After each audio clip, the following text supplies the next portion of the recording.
আশা করি তোমরা সকলে ভালো আছো।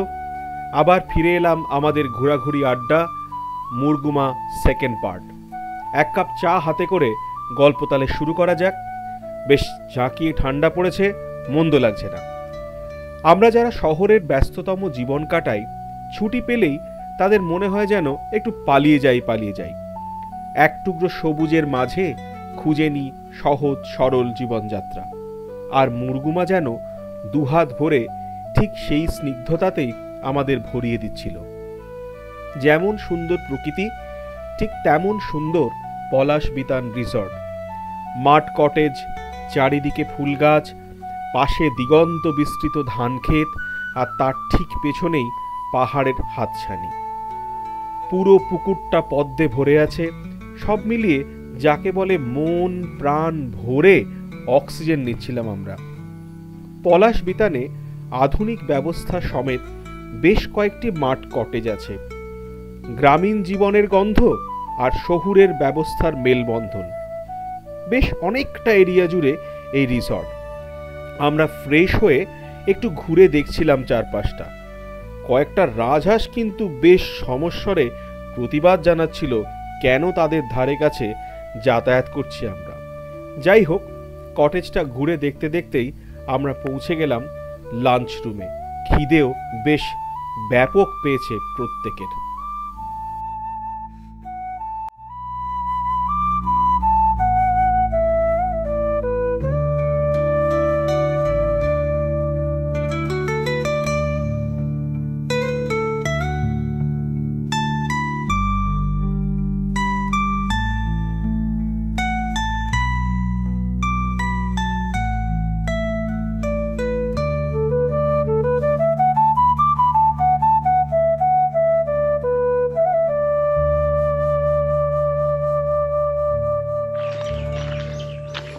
আমরা এখন স্নান সেরে লাঞ্চ করতে যাচ্ছি।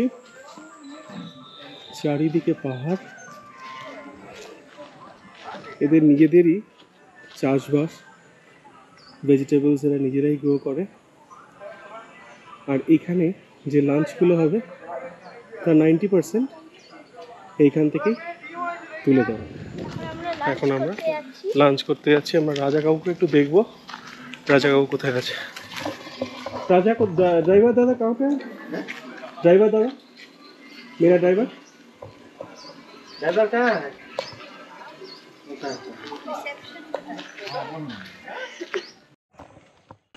আমরা এখন যাচ্ছি রাজার রুমের দিকে। এখানে সুন্দর চারিদিকে বাগান, ঝিল, পুকুর, বিশাল বড় প্রপার্টি। চলো বাবা, আমরা রাজা কাকুকে একটু দেখে আছি।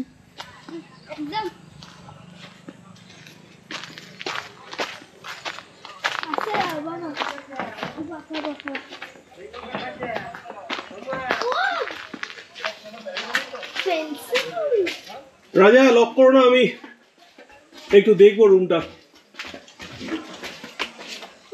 আমরা এখন একটু আমাদের যে সারথি তাদের রুমটা একটু দেখতে যাচ্ছি। কারণ হোটেল থেকে বলেছিল যে ড্রাইভারদের রুমও খুব সুন্দর, যারা গাড়ি নিয়ে তোমরা আসবে। এই হচ্ছে একটু সুন্দর বেড করা আছে, টেবিলও আছে একটা, এখানেও একটা বেড আছে। কাজী যারা তোমরা আসবে তারা যদি একটু আগে থেকে বলে আসো তাহলে ড্রাইভারের রুম পাওয়া যাবে। কি দাদা, ড্রাইভার নিতে গেলে আগে থেকে একটু বলে দিতে হবে। ব্যাটালিয়ন এখন লাঞ্চ করতে যাচ্ছে। একদম চলো আমরা এখন লাঞ্চ করতে যাব। কটা বাজে এখন? 3:15। তার রাজ্যে পৃথিবী গদ্যময়। উৎপল দত্তের নাটকে আমরা একটা ডায়লগ শুনেছিলাম যে হাঙরের মতন ক্ষুধার্ত। আমরা সত্যি সেই আই এম হাংরি মানে হাঙরের মতন ক্ষুধার্ত। এই সকলেই হাঙরের মেনুতে আছে। ফুলকপির তরকারি আছে, চুনো মাছ ভাজা আছে, আলু পোস্ত, পেঁয়াজ, কাঁচা লঙ্কা, ডাল, আর মাছের ঝোলটা দাদা গরম করতে দিয়েছে, আসছে অলরেডি বলে দিয়েছে। এই হলো দাদার মাছ। এই আজকে আমাদের দুপুরের মেনু। ঠিক আছে মেনু? হ্যাঁ, খিদে মিটবে সকলে? একদম। কোথায় পাপড়? কোথায় পাপড় আছে, চাটনি আছে, সবই আছে। ঠিক।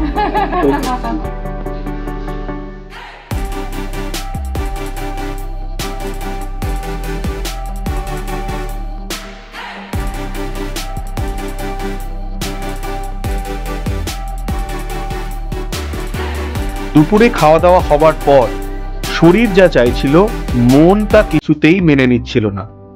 বিকেলের মুরগুমা ড্যাম আর সানসেটের সৌন্দর্য কিছুতেই মিস করা যাবে না, আর সেটা দেখতে হলে বেরোতে হবে আর জাস্ট আধা ঘন্টার মধ্যেই। তাই আমরা বিশ্রাম নিয়ে চট করে রেডি হয়ে বেরিয়ে পড়েছিলাম ড্যাম দেখতে। পলাশবিতান থেকে মুরগুমা একদমই হাঁটা পথ। পাশাপাশি আরো দুটো রিসর্ট আছে, বন পলাশী আর ওয়েস্ট বেঙ্গল ট্যুরিস্ট ডেভেলপমেন্ট কর্পোরেশনের নতুন একটা রিসর্ট হয়েছে, যা এই জাস্ট এপ্রিল 24-এ চালু হয়েছে। তোমরা চাইলে সেখানেও থাকতে পারো। ইন্টারনেটে সব ইনফরমেশন অ্যাভেলেবল।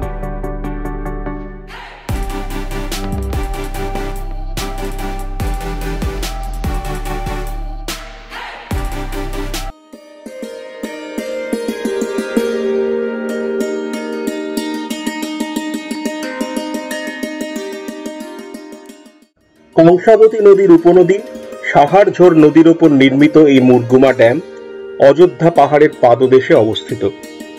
এলাকাটি প্রধানত উপজাতীয়, বিশেষ করে সাঁওতাল জনগোষ্ঠীর বসবাস।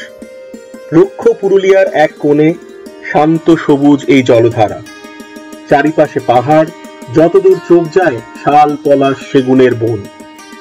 সব মিলিয়ে কথা দিচ্ছি মুরগুমা তোমাদের আলাদা করে মন কেড়ে নেবেই।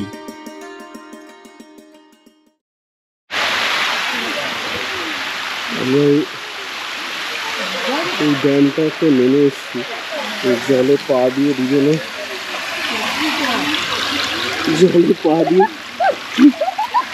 যাচ্ছি এই সামনের দিকটাতে। একটু খুব সাবধানে।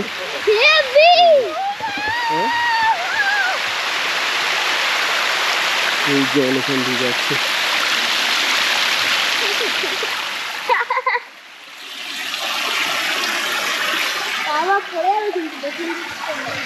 তুমি এখান টাকা দিয়ে তোমাকে কি বলেছি আমি? না, আস্তে আস্তে নামো, এত ভয়ের কিছু নেই, আস্তে আস্তে নামো। কি অবস্থা মেয়ে! এবার আমি বউকে নিয়ে এসেছি খুব সাবধানে। এখানে মেয়ে দাঁড়িয়ে আছে, আমরা এখানটায় যাই। ভগবান আমার দিয়েছে। বাবাকে কিছু বলবে তুমি এই বিষয়ে যে ড্যামে বাবাই নো মোর মুভমেন্ট? বাবার মেয়ে হয়েছি আমি, কিন্তু বাবার নাতনি বাবার মতো হয়নি। বাবার নাতনি বাবার জামাইয়ের মতো হয়েছে। ড্যামে খুব একটা স্রোত নেই, অনেকেই নামতে পারে। জল খুব আস্তে আস্তে যাচ্ছে, সাবধানে, পিছল আছে, সাবধানে নামতে হবে। এই হলো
পলাশবিতানে যখন ফিরলাম তখন সন্ধে হয়ে গেছে, বেশ ঠান্ডা লাগছে। একটু পরেই রুমে চলে এলো গরম গরম আলুর চপ, মুড়ি আর চা। আয়েশ করে চা মুড়ি খেতে খেতে ভাবছি কালকে কি করব না করব একটু ছকে নেওয়া যাক। হঠাৎ শুনি কাছাকাছি বাজনার আওয়াজ, বেশ তারস্বরে বাজনা। চট করে বাইরে বেরিয়ে গিয়ে দেখি, ও বাবা, এ কি আয়োজন! এ তো বিশাল বড় ছৌ নাচের আয়োজন হয়েছে কাছেই। পুরুলিয়ায় এসে ছৌ নাচ দেখবো না তাই কি হয়? ঢেউকে সোয়েটার, জ্যাকেট, টুপিতে পুরো প্যাকেট করে নিয়ে, নিজেদেরও মোটামুটি একটা গরম জামা কাপড় পরে নিয়ে, চট করে হাতে একটা টর্চ নিয়ে বেরিয়ে পড়লাম ছৌ নাচ দেখতে।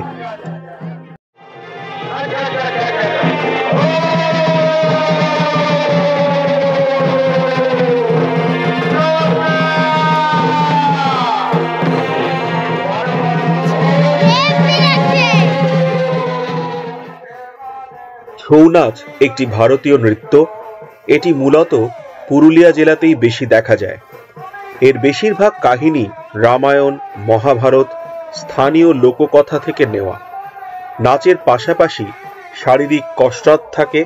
সোজা ভাষায় বলতে গেলে জিমন্যাস্টিক্স এর একটা বিশেষ পার্ট।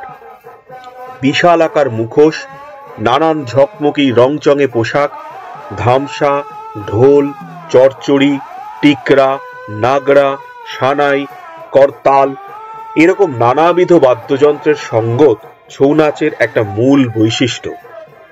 নাচের মূল আকর্ষণ হল বীর ও রুদ্র।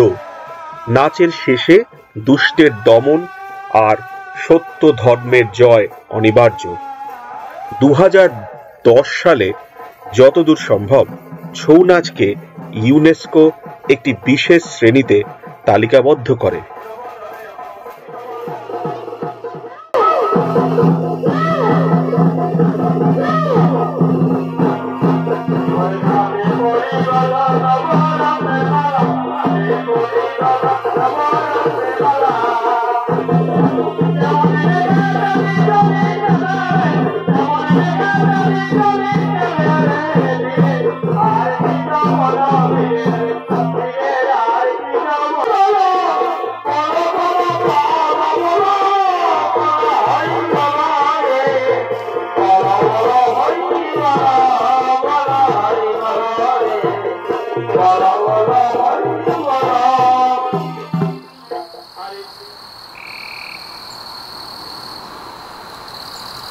ছৌ নাচ যতক্ষণ দেখছিলাম ততক্ষণ তো ঠিক ছিল। ও বাবা, এ তো আর হল থেকে বেরোয়নি।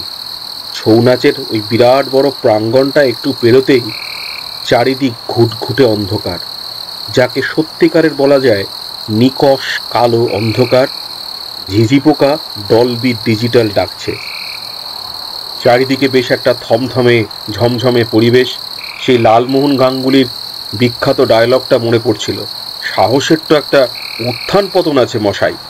আর সঙ্গে সঙ্গে ফেলুদা বলেছিল, আপনার কি এখন পতনের দিকে? আমরা গুটি গুটি পায়ে হোটেলে ফিরলাম। তাড়াতাড়ি ডিনার করে নিয়ে রুমে ফিরে গেলাম।